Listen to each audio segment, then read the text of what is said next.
Kenapa orang beriman tuh kalau menghadapi ujian dia jadi pribadi yang kuat? Yang pertama, karena kita nggak pernah ngerasa sendirian. Kita punya Allah. Makanya orang yang, mohon maaf Bu ya, mohon maaf, tidak beriman gampang stres. Karena dia ngerasa menghadapi ujian itu sendirian. Tapi lihat Nabi Muhammad ketika berada di gua Thur, Nabi mengatakan la takhaf wa la tahzan, jangan takut, jangan sedih, innallaha ma'ana, sesungguhnya Allah ada bersama kita. Jadi artinya kalau kita ngerasa ada Allah, lah ngapain kita harus takut menghadapi ujian? Ya, faktanya berapa banyak masalah yang pernah kita lewati dan kita udah lewati dengan baik-baik aja. Ini sampai umur ibu sudah sekitar berapa ini? 59 tahun ibu hidup di muka bumi ini. Buktinya kita ngelewatin masalah semuanya oke-oke aja ya. Jadi asal kita ngerasa punya Allah, ibu-ibu harusnya menjadi pribadi yang kuat ya. Jangan mau tertimpa musibah, menderita sendirian, tapi ada Allah bersama kita. Kemudian yang kedua, kenapa orang beriman itu dia merasa kuat? Karena dia sadar bahwa hidup ini hanya untuk sementara. Ada bahasa lucu-lucuannya gini Bu, ya. Sedihmu jangan lebay karena cuman sementara, sedih yang hakiki ketika kita berada di neraka. Bahagiamu jangan sombong, ya, karena hidup kita bahagianya cuman sementara, bahagia yang sesungguhnya ketika kita berada di dalam surga. Ya Bu, jadi artinya selama di dunia, coba masalah apa yang menimpa ibu? Ada perempuan, mohon maaf ya, misal contoh sedih karena misalnya kehilangan duit, ya duit hilang sedih wajar, tapi ya sedihnya itu yang biasa-biasa aja. Maksudnya apa? Oh cuman sementara. Loh Bu, mohon maaf, waktu almarhum bapak saya meninggal, almarhum ibu saya meninggal, poin yang paling berat itu biasanya ada bisikan di setan tuh telinga begini, kamu tidak akan berjumpa dengan orang tuamu selama-lamanya. Jadi yang terpancing di hati kita tuh rasa sedih Pak, ya Bu ya. Tapi kalau kita lawan, kata siapa, orang cuman pisah sementara doang kok, ntar ketemu lagi sama Allah, ntar ketemu lagi sama bapak, ntar ketemu lagi sama ibu. Jadi kita ini cuman pisahnya sementara. Maka kalau konsepnya seperti itu, kita menjadi pribadi yang kuat. Semuanya cuman sementara, santai aja Bu. Ya teman-teman, nggak ada yang selama-lamanya kecuali kita berada di surga atau kita berada di neraka, baru itu yang sifatnya selama-lamanya. Itu yang kedua. Kemudian yang ketiga, karena kita yakin dengan pertolongan Allah. Kalau ibu yakin dengan pertolongan Allah, Masya Allah Pak, ya masalah apapun pasti akan ada solusinya. Masa nggak percaya sama Allah? Fa inna ma'al usri yusra. Diulangi lagi, inna ma'al usri yusra. Setiap kesusahan akan menghadirkan kemudahan. Maka ketika kita dalam hidup ini, kemudian teman-teman menghadapi masalah dan masalah itu kok terlalu berat dan kita udah minta sama Allah, tapi mana pertolongan Allah Pak Ustadz? Nggak wujud nyata. Ibu tiga poin ini, ambil 3 poin ini. Apa Pak Ustadz? Yang pertama, pahami SOP-nya. Jangan-jangan ibu doa sama Allah tapi SOP-nya dilanggar. Nah, akhirnya apa yang terjadi Bu? Mohon maaf ya, contoh. Doa itu mestinya dimulai dengan hamdalah, solawat, baru berdoa, baru solawat, ditutup dengan hamdalah. Ini dulu udah dikerjain belum? Itu contoh kecil aja. Kita kadang-kadang doa langsung ngegas gitu, kayak nggak ada sopan-sopannya, langsung berdoa. Jangan alhamdulillahirabbil alamin wassalatu wassalamu ala sayyidil mursalin wa ala alihi wa sahbihi ajma'in. Baru ibu minta, terserah ibu. Nah setelah minta baru ditutup wassallallahu ala sayyidina Muhammad. Ini salawatnya, walhamdulillahirabbil alamin. Itu hamdalahnya. Jadi gimana tadi? Hamdalah, solawat. Ini bisa ngomong gak sih orang-orang ini? Masya Allah ya. Ibu sekali lagi gak jawab, saya pulang loh ya. Saya ulangi. Saya tadi tuh sebelum dari sini Pak, dari Lanal sana, jauh banget. Lanal kesini kan pucuk ketemu pucuk ya. Tadi baju saya, gamis saya putih sampai jadi abu-abu begini loh. Saking capeknya di perjalanan. Ayo semangat. Ngebut, gak cuman helm mau lepas, kepala mau copot Bu ya. Sampai sini nyeramain emak-emak kayak gini. Ya Allah. Ya Allah, ini udah kayak di kolam ikan, saya ngeliat ikan koi-koi gitu ya. Jadi teman-teman yang berbahagia, jadi ketika engkau minta sama Allah, membuktikan mana keajaiban Allah, tak kunjung datang, jangan nyalain Allah dulu. Pahami SOP doa. SOP doanya gimana Tat? Ntar kapan-kapan kita pelajari, karena ini di luar tema. Sekarang aja Tat, nggak bisa. Ini strategi marketing. Kalau nggak gini, ibu nggak cinta sama saya ya. Jadi teman-teman yang dirahmati Allah, SOP dalam berdoa dipelajari. Doa, ngerti nggak waktu mustajabnya? Duh, nggak sembarangan doa Bu, ada waktu-waktu yang mustajabah. Ini contoh aja ya, misalnya ya, kata Nabi, la turaddu du'a fi thalathah. Tidak akan ditolak doa itu pada 3 keadaan. Yang pertama, inda iqamatis shalah, antara adzan dengan qomat, itu mustajabah. La ilaha illallah. Sudah Allahumma rabbah hadi da'wati tamat, terus sampai terakhir, sampai jeda qomat, Allahu akbar, Allahu akbar, syahadu an la ilaha illallah. Itu doa-doa yang ibu lantunkan mustajabah. Tat, kami para perempuan tapi di rumah, mustajabah. Itu berkaitan dengan waktu, bukan berkaitan dengan tempat. Jadi walaupun ibu di rumah nggak sholat ke masjid sekalipun, kalau ibu pasti sholatnya ke masjid. Di rumah pun tidak ada masalah. Kalau bapak-bapak sholat ke masjid, itu waktu yang jeda antara qomat dengan adzan tadi, banyak-banyakin doa minta sama Allah. Jadi ibu di rumah minta, ya Allah, jagalah suamiku dari godaan setan-setan yang terkutuk dan setan-setan yang terkitik, serta pelakor-pelakor yang terguling. Ya, ibu mohon maaf, doanya mustajabah. Bu, bapaknya di masjid, ya Allah, lapangkan hati istriku untuk mengikhlaskan aku. Malaikatnya bingung, ini siapa yang dikabulin ini ya? Yang berbahagia, yang dirahmati Allah. Yang kedua, SOP-nya udah Tat. Ayo, kok doa saya belum dikabulin juga? Berarti perlu detoksifikasi doa. Alah, ngerti nggak nih emak-emak detoksifikasi? Apa detoksifikasi?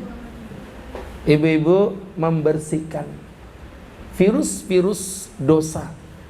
Jadi kadang-kadang doa kita tuh bukan nggak dikabulin sama Allah.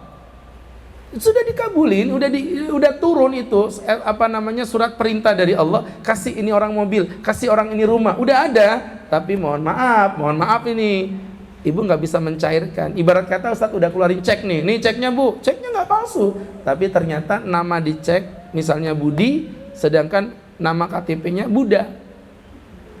Jadi nggak bisa diambil, bukan karena nggak ada duitnya, tapi karena mohon maaf administrasinya bermasalah. Maka perlu diluruskan dulu. Nah, ternyata dosa itu menjadi virus penghalang doa yang kita lantunkan kepada Allah. Maka detoksifikasi dosa, istighfar, tobat, minta ampun sama Allah. Dalam surat Nuh, Allah mengatakan, faqultu astaghfiru rabbakum.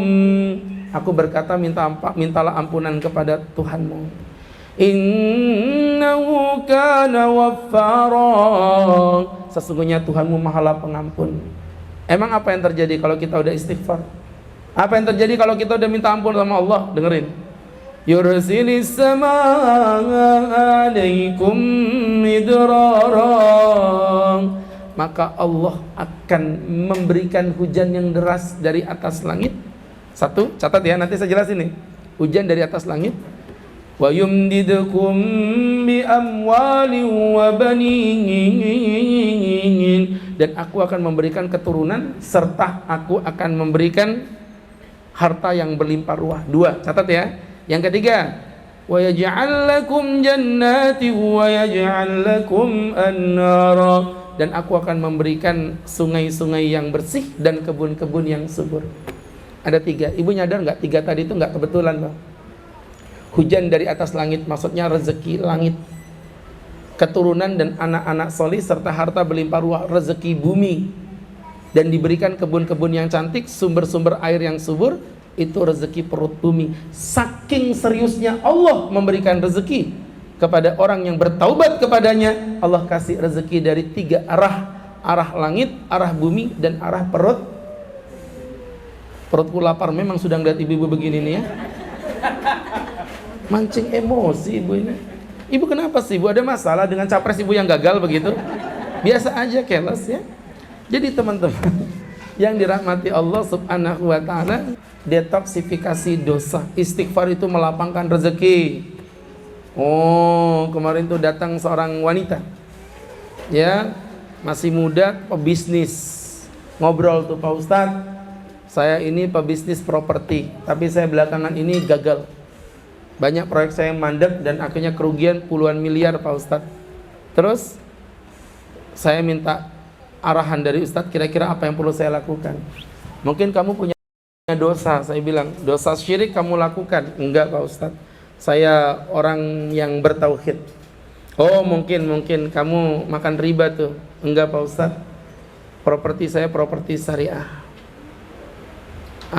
Terus apa ya? Mungkin satu lagi nih, mohon maaf, mudah-mudahan benar ya. Kamu durhaka sama orang tua. Dia nggak jawab iya, nggak jawab enggak, Bu. Dia cuman gini, Bu. Gitu aja. Ketawa antagonis. Di Indosiar. Ku menangis, gitu kan? Membayangkan. Apa yang terjadi teman-teman yang berbahagia? Saya cuma ketawa gitu, dia bilang, maksudnya apa nih Mbak? Saya memang durhaka sama ibu saya, tapi saya pantas durhaka dengan ibu saya. Ai. Maksudmu apa nih? Iya Pak Ustadz, jadi ceritanya itu, saya ini anak satu, anak tunggal, umur 1 bulan, ibu saya pergi meninggalkan saya dan meninggalkan bapak saya, hanya karena bertemu dengan mantannya. Jadi hati-hati dengan mantan. Jangan pernah panggil mantan dengan panggilan mantan. Ibu panggil aja alumni. Siapa tahu bisa reunian. Jadi teman-teman yang dirahmati Allah, ketemu dia sama mantannya, tergoda. Walhasil pergi dia sama mantannya, pergi ninggalin suami, ninggalin anaknya. Pak Ustadz tahu yang terjadi sekarang? Alhamdulillah saya diberi Allah kelapangan rezeki. Satu poin yang saya banggakan, bapak saya bekerja walaupun gendong saya Pak Ustadz. Dia PNS. Kami hidup terbatas, biaya kami ekonomi pas-pasan. Apa yang terjadi teman-teman yang berbahagia dalam ekonomi pas-pasan ini Pak Ustadz? Bapak tetap menyekolahkan saya dan alhamdulillah Allah kasih saya kecerdasan. Dari SMP, SMA, kuliah, S1, S2 saya semuanya alhamdulillah mendapatkan beasiswa. Dan saya menjadi orang yang mampu, cukup kaya dengan properti. Bapak saya belikan rumah di Grand City, 15 juta tiap bulan saya kirim, pembantu 2 saya utus untuk menjaga Bapak. Sebagai pembalasan saya kepada Bapak yang perfect dan luar biasa ini. Di tengah kebahagiaan saya dengan Bapak saya Pak Ustadz, jadi ada nenek-nenek tua meluk saya Pak Ustadz. Saya bilang, ibu siapa? Ibu siapa? Dia nangis, nak. Kamu nanya, bertanya-tanya. Aku tampar memang kau Bu ya. Siapa? Ibu siapa?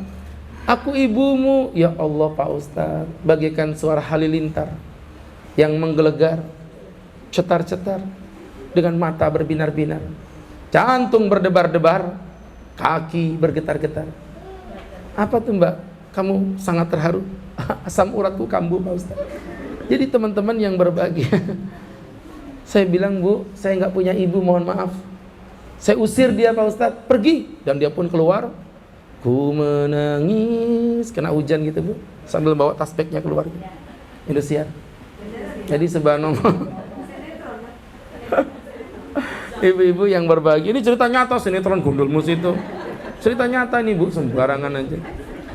Cuman yang ku menangis tadi emang Indosiar itu, betul. Tapi maksudnya ceritanya betulan.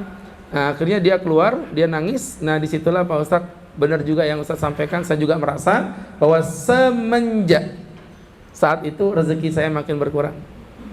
Saya bilang, Mbak, bismillah, maafin orang tuamu. Ustadz baik dengan ibu, kenapa? Karena di tubuh Ustadz ada air susunya. Sedangkan kebaikan ibu saya itu apa? Saya nggak pernah disusuin Pak Ustadz, nggak pernah disayang, nggak pernah digendong Mbak. Setidaknya kebaikan ibumu, dia pernah menyewakan rahimnya untukmu tanpa dibayar selama 9 bulan 10 hari. Pergi dia Bu, sekitar 6-7 bulan kemudian ketemu lagi sama saya. Pak Ustadz, alhamdulillah, ini ibu saya yang saya omongkan dulu. Ya ibu tua begitu. Saya bilang, ibu bertaubat, ibu udah durhaka dengan suami. Iya Pak Ustadz, saya udah durhaka, saya udah minta ampun. Akhirnya sekarang saya terima ibu, saya sewakan kos-kosan. Karena memang gak mungkin serumah, karena sama bapaknya udah cerai Bu ya, dipisahkan. Tetapi tetap saya biayain biaya kontrakannya, saya kasih uang bulanannya. Semenjak itu benar Pak Ustadz, alhamdulillah saya dapat proyek dari perumahan Pak Jokowi. Dan alhamdulillah proyeknya sih gak banyak, cuman 100 unit saja. Tapi keuntungan udah cukup untuk menghidupi saya kembali bangkit menjadi seorang pengusaha properti. Jadi mohon maaf teman-teman, kalau kita udah ikhtiar, kalau kita udah doa mati-matian sesuai dengan SOP yang berlaku, tapi tidak kunjung dikabulkan, jangan nyalain Allah. Bisa jadi ada dosa yang menempel dalam tubuh kita lakukan secara kontinu, tapi kita nggak ngerasa. Muhasabah, merenung. Makanya jadi manusia kudu punya teman yang soleh. Ibu bisa ngelihat kotoran nan jauh di sana. Ibu bisa kok ngelihat kotoran nan jauh di sana, tapi ibu nggak bakal mampu ngelihat upil yang nempel di jilid kita sendiri. Coba ada di sini nempel upil, kelihatan nggak Bu? Mana kelihatan? Nah, maka butuh ngaca. Kaca itu siapa? Sahabat. Kaca itu siapa? Partner yang menasihati kita, yang mengarahkan kita pada kebaikan. Itu yang kedua. Udah detoksifikasi, SOP doa oke. Mana belum dikabulkan juga? Nah, ini poinnya. Bisa jadi Anda yang tidak tahu karakter pola pertolongan Allah. Jadi Allah tuh kalau nolongin seseorang itu caranya itu unik tuh. Yang disebut dengan PPA. Kalau orang nggak ngerti tentang pola pertolongan Allah, jangankan tidak dikabulkan, dikabulkan pun Anda kadang-kadang tidak sadar kalau sudah dikabulkan.